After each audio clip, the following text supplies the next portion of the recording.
السلام علیکم، څنګه ښه جوړې سکراچ په خیر یې، ښه خو به یې جوړې وخت منظم ځای کوم او که کوم اوازونه وي یا زما څه کوم ځای غلط شو هغه به تاسو بیا خپله سره سموئ. صحیح ده. راځئ چې سبجیکټ باندې خبرې وکړو. سبجیکټ باندې چې څه راخڅي د هغه د هارمون څه راخڅي، په هغه کې کوم یو راخڅي دي، یعنې ACTH ټیسټ په نامه باندې چې کوم هارمون دی هغه هم راخڅي دي. صحیح ده. د فول فارم چې د ACTH چې دی هغه adrenocorticotropic هارمونز دی ته وایي کېږي. صحیح ده. راځئ چې مخ ته ځو. ACTH is a hormone made by the pituitary gland, a small gland at the base of the brain. یو هارمون دی چې د ACTH یو پچوټري غدود لخوا څخه جوړ شوی وي او د دماغ په پای کې یو کوچنی غدود دی. یعنې د دې مطلب دا دی وایي چې دا کوم ACTH چې دی دا یو قسم هارمونز دی، یعنې یو قسم هارمون دی. هارمون چې دی په دې باندې ما ویډیو جوړه کړې ده چې دا کوم کیمیکل دی، چش کوي چش نه کوي. صحیح ده.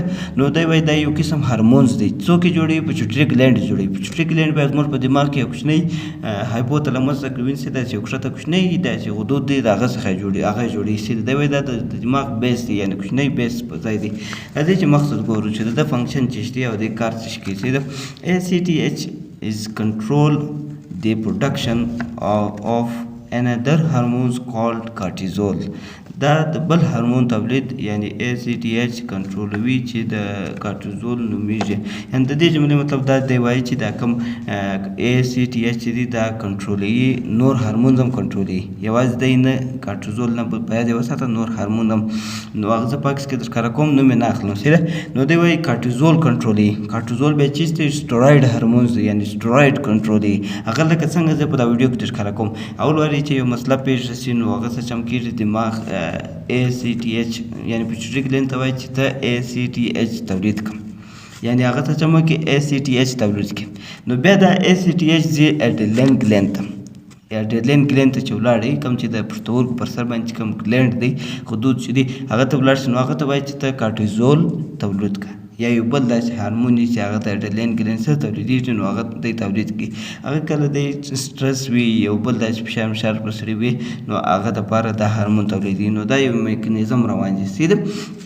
هدې مخته ځو، مخته په نورو جملو باندې سر در خلاصوم، باندې به په ټیټ سر خلاصېږي. صحیح ده. ACTH test is often done alone with a cortisol test to the diagnosis disorder of the pituitary or adrenal gland. The ACTH ازموینه اکثره د کورټیزول ازموینې سره ترسره کېږي تر څو چې د پچوټري او یا د اډرینل غدود اختلاط تخصیص کړي. یعنې د دې جملې مطلب دا دی وایي چې یوازې ته دا ټیسټ نشې کولی، ته دا باید د کارټیزول سره وکړې. یعنې کارټیزول ټیسټ به ته کوې، یا به یوازې ACTH نه کوې، یا به یوازې کارټیزول نه کوې. کارټیزول یوازې ته کولی شې، لیکن دا دواړه به ته مشترکه کوې. دواړه چې دې وکړل نو بیا دې تا ته څه درښي؟ یا د پچوټري مسله درښي، پچوټري کوم چې دماغ کې لاندې هایپوتلاموس کوم ګلینډ چې دی هغه مسله درښي، یا د اډرینل ګلینډ مسله درښي. یعنې دا دواړه که په دې دواړو کې چې هر مسله وه، اډرینل ګلینډ بیا د پښتورګو پر سر باندې دي، نو په دې کې چې هره مسله وه هغه دا دواړه په ګډ مشترکه درښي. ده. نو یوازې ته دا ټیسټ نشې کولی. هغه دې زه اوس مخته سره در خلاصوم چې دا ټیسټ ته ولې یوازې نشې کولی او تا ته یوازې نتیجه ته په دې باندې څنګه نشې معلومولی، نو هغه به دې اوس مخته سر خلاصېږي. صحیح ده. نو دا ټیسټ موږ ته څه شي راښيي؟ یعنې د دې مخصوص د دې ټیسټ موږ ته کومه ناجوړی نور راښيي. صحیح ده. دی موږ ته راښيي کشنګ سنډروم راښيي. Cushing syndrome disorder in which the adrenal gland make too much cortisols. نو د کشنګ سنډروم مطلب چې دی وایي چې دا یو قسم ناجوړي ده. دا کومه ناجوړي ده؟ په دې کې اډرینل ګلینډ چې دی هغه بیخي ډېر کارټیزول ریلیز کوي. چې کوم کارټیزول نه سټروید هارمون چې دی، په دې باندې مې ویډیو جوړه کړې ده، په اخر کې چې وګورئ بیا سر په خلاصېږي. نو هغه هارمون ډېر جوړوي. نو it may be caused by the tumor in the pituitary gland or the use of steroid medications.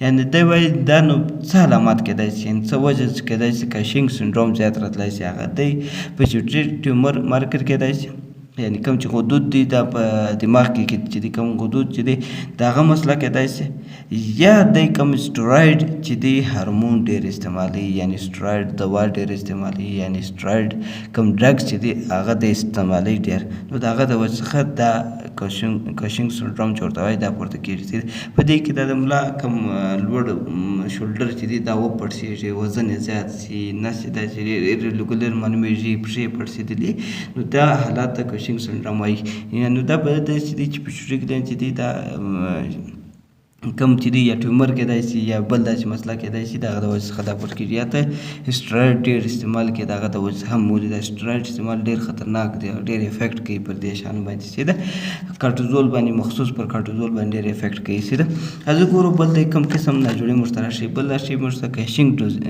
ډیزیز راشي هغه کشنګ سنډروم او دا کشنګ ډیزیز راشي چې ده ا فارم اف کشنګ سنډروم یعنی کشنګ ډیزیز از دی وایي د دې مطلب دا دی چې دا کم اوس کشنګ ډیزیز چې ما درته دی دا وایي دا کشنګ فارم دی دا هم د هغه یو فارم دی چې ده کشنګ ډیزیز از usually caused by the non-cancerous tumor of the pituitary gland یعنی دی وایي چې دا کم کشنګ ډیزیز چې دی دا هم یو داسې حالات یعنی داسې دغه ته وایي کېږي هغه چې نن کینسرس وي یعنی سرطاني نه وي سرطان نه دی یو داسې ټیومر یعنی یو ځای پړسېدلی وي هغه د سرطان نه وي بل چې د وجې څخه پړسېدلی وي نو هغه ته هم ټیومر وایي کېږي ټیومر لفظ په پړسېدل ته وایي سیده کینسر ته هم وایي پړسېدل ته وایي یعنی دی وایي چې هغه پړسېدلی یعنی هغه چې بغیر سرطاني چې پړسېدلی وي پیچوټري ګلینډ د هغه د وجې څخه هم دا حالات راځي سیده دا څنګه حالات دی د ټیومر مارکر ټو میک too much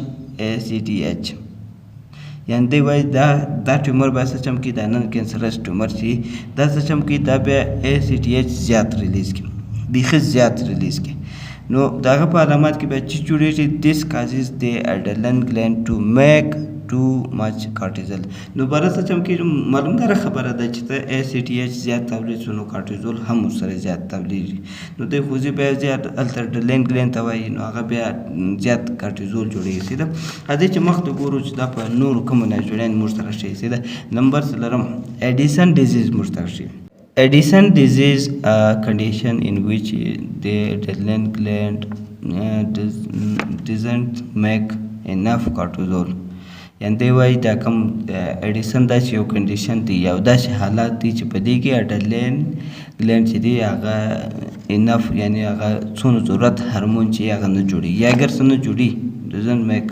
یعنی بیخي نه جوړي انف هغه کارټیزول چې کوم ورته ضرورت یا کوم سټراید چې ورته ضرورت یا هغه دی نه جوړي نو دغه د وجې څخه اډیسن ډیزیز ورته پیښ شي ده یا یعنی یو دی څلورم نمبر باندې یعنی hypopituitarism موږ ته راشي دا به داسې ناجوړي د جوز په دې سره خلاصوم a disorder in which the pituitary gland does not make enough of some or all of its hormones یعنی دا داسې حالات دی پیچوټري د هایپوپیچوټریزم یو داسې حالات یو داسې کنډیشن دی چې په دې کې پیچوټري ګلینډ چې دی هغه ډیمیج شي نو هغه هارمون نه جوړي یعنی کم هارمون چې دی اوس ګوره ټوټل هارمون چې دی سیګنل یا هغه ریلیزول ټوله کار چې دی هغه د پیچوټري ګلینډ دی سیده نو هغه څه چمکي یعنی دی وایي یو څه یا مطلب لږ داسې یو څو دانې چې لکه داسې یو معلومدار یو څو دانې یې نو هغه هم د نه تولیدوي یا چې ګرده هارمونه واخلي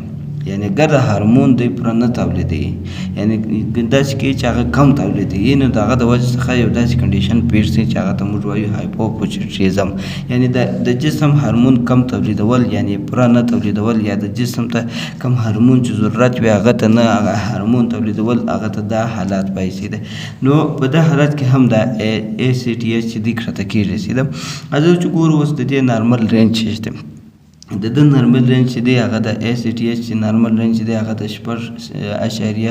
0.07 بیا د 0.0 پیکو ګرام پر ملي لیټر په نارمل دی سیده په جسم کې دا نارمل دی سیده دا په جسم کې دونه یې سیده راځو اوس یو خبره بله په یاد وساته بیا نو کله چې ته ټیسټ وکړې دا اوس ګوره تا ته په دې باندې اوس اوله جمله ستا په یاد ما تا ته وویل د کارټیزول ټیسټ به ورسره کوې او د ACTH دواړه ټیسټ به کوې. نو د هغو مطلب اوس به دلته تا سره د خلاصې سي ده. نو اوس که تا دواړه ټیسټ وکړه مثال ته یو کارټیزول ټیسټ هم وکړې او ACTH ټیسټ هم وکړې. نو اوس په دې ټیسټ کې چې های رالی ACTH یا های کارټیزول رالی د دې علامات یعنی د دې موږ ته دا ناجوړي راشي چې هغه کشینګ ډزیز کیدای شي. کشینګ ډیزیز چې شو ماته مخکې سر د خلاص کې سي ده. نو که دواړه ته دا ټیسټ وکړې نو دوی تا ته دغه ناجوړي درشي یعنی دواړه پورته راتلل دی تا ته دا ناجوړي درشي کشینګ ډیزیز تا ته درشي. ښه اوس که تا بیا دواړه ټیسټ وکړل په یوه ټیسټ کې یعنی لو ACTH رالی او های کارټیزول رالی نو دا بیا کوم ډیزیز ته معلومات ورکوي یعنی ACTH دی هغه کم رالی او کارټیزول یې زیات رالی دا بیا تا درشي کشینګ سنډروم درشي. هلته ډیزیز و دلته کشینګ سنډروم اوسي ده یا ټیومر اډرینل ګلند درشي یعنی کم سرطان چې وي په اډرینل ګلند کې یا یو ټیومر وي هغه موږ ته راشي سي ده. کشینګ سنډروم چې شو په دې باندې مې هم سر د خلاص کې سي ده. که اوس تا دا ټیسټ وکړې دواړه یعنی دا دواړه دا ټیسټ وکړله په هغې کې های ACTH رالی یا لو کارټیزول رالی نو لو کارټیزول چې رالی د دې علامات تا ته دی درشي چې یعنی اډیسن ډیزیز دی یعنی اډیسن چې شو په دې کې ما ته سره خلاص کې سي ده. او که بیا ټیسټ وکړي یعنی دا ټیسټ چې تا وکړي لو ACTH رالی او لو کارټیزول رالی یعنی دواړه لو رالی ټیسټ نو په دې کې تا ته دی درشي چې یا دا هایپوپیچوریټیزم دی یعنی هایپوپیچوریټیزم چې دی دا هغه کیدای شي یا دی نو دواړه کم راتلل دواړه لو راتلل هغه ته پیچوریټیزم درشي هایپوپیچوریټیزم درشي. او که یو زیات راشي یعنی های ACTH راشي لو کارټیزول راشي نو هغه ته اډیسن ډیزیز درشي. ولی کارټیزول چې دی کم راځي هغه د اډیسن علامات دی سي ده. او که لو ACTH راشي او های کارټیزول راشي نو دا ته کشینګ سنډروم درشي یا ټیومر اډرینل ګلند درشي. او که های ACTH راشي او اند های کارټیزول راشي نو دا ته کشینګ ډیزیز درشي.